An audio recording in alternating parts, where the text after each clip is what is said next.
Uncle actually ಒಂದು question ಕೇಳಬೇಕು ಅಂದ್ಕೊಂಡಿದ್ದೀನಿ ನಿಮ್ಮನ್ನ. ಜಸ್ಟ್ ಲೈಫ್ ಬಗ್ಗೆ. ನಾವಿನ್ನೂ ಇವಾಗ ಚಿಕ್ಕ ಹುಡುಗರಲ್ಲ, ನೀವು ಲೈಫಲ್ಲೇ ಚೆನ್ನಾಗಿ ಇಂಪ್ರೂವ್ ಆಗಿದ್ದೀರಾ. ಆ ಥರ ಹೇಗೆ ನಾವು ಇಂಪ್ರೂವ್ ಆಗಬೇಕಂದ್ರೆ ಏನು ಕ್ವಾಲಿಟೀಸ್ ಇರಬೇಕು, ನಮಗೆ ಯಾವ ಥರ ಡಿಸಿಷನ್ಸ್ ಹೆಂಗೆ ತಗೋಬೇಕಾಗುತ್ತೆ?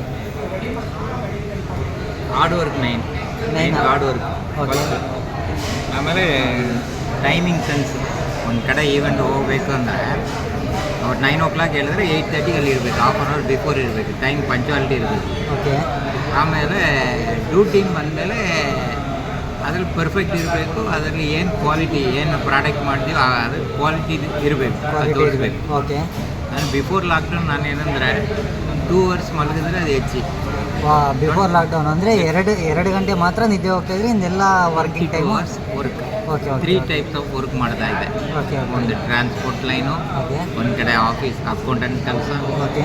ಇನ್ನೊಂದು ಬಗ್ಗೆ ಫೋಟೋಶೂಟ್ ಬಗ್ಗೆ ಡಿಸ್ಕಷನ್, ಕ್ಲೈಂಟ್ ನೋಡೋದು, ಆ ಥರ 22 hours ವರ್ಕ್ ಮಾಡ್ತೇನೆ.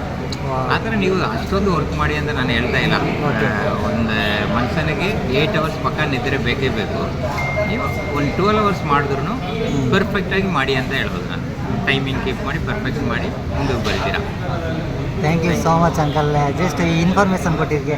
ಆ್ಯಕ್ಚುಲಿ ನಿಮ್ಮಂಥವ್ರನ್ನ ನೋಡಿ ನಾವು ತುಂಬ ಕಲಿಬೇಕಾಗುತ್ತೆ.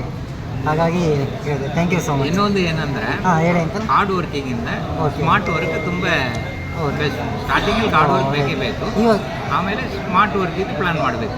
ಓಕೆ.